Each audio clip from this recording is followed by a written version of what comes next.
Good afternoon, and welcome to the day we have all been waiting for, the graduation of the Falmouth High School class of 2008. We have watched those who went before us, trying to learn from them the wisdom that can only come from making this journey oneself.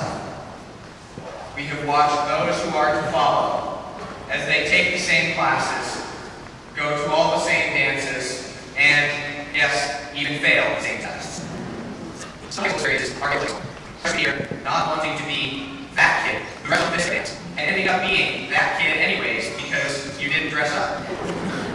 Sophomore year, reading The Great Gatsby for the first time and finally understanding just why Mr. Morris and Mr. Hall love that book so much. Junior year, realizing that the SATs are every bit as hard as they say, and prom is just as much hype as they say, all in the same day.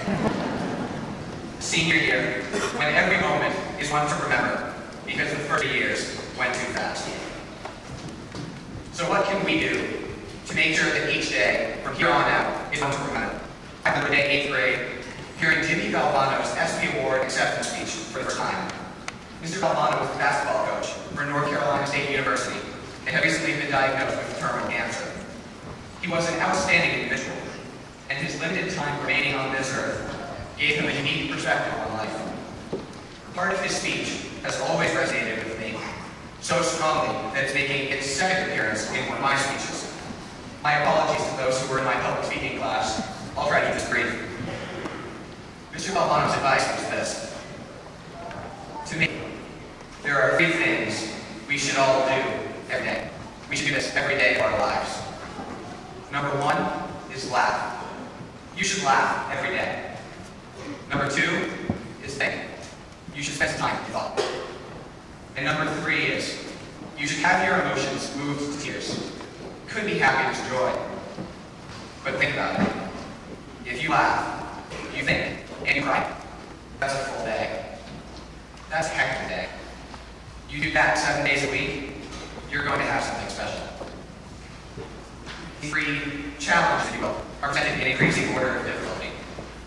Laughing comes pretty naturally to most people most days. You can laugh hard. And if you're having a good day, hopefully you're going to make people laugh. Throughout high school, it has come pretty naturally to think 5 days a week on average.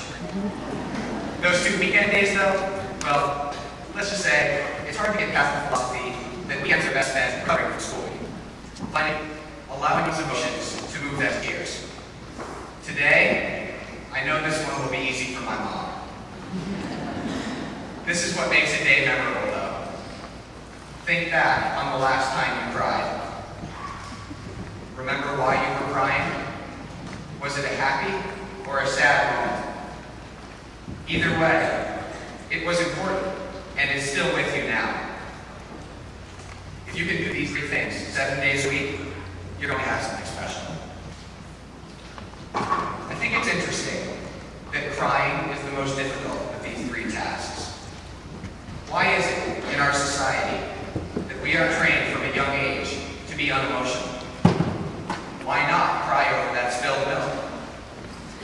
There should be nothing wrong with being in touch with your emotions, and I certainly see no reason why we can't share those emotions with the world. It takes courage to cry because of the great stigma that has been created around it. I hope that each one of you will find the inner strength to really feel your emotions every day. I hope that you recognize how special it is that you can be equally moved by a joyful event and a sorrowful one. And finally, I hope you share it with the world so that one more person will be able to make their own life something special. So now, as we celebrate our completion of high school, let us remember the special moments. Be they happy or sad, they make high school what it is. The state championships and the bitter losses. The first dates and the breakups. The ACE tests and, well, the ones you never told your parents about.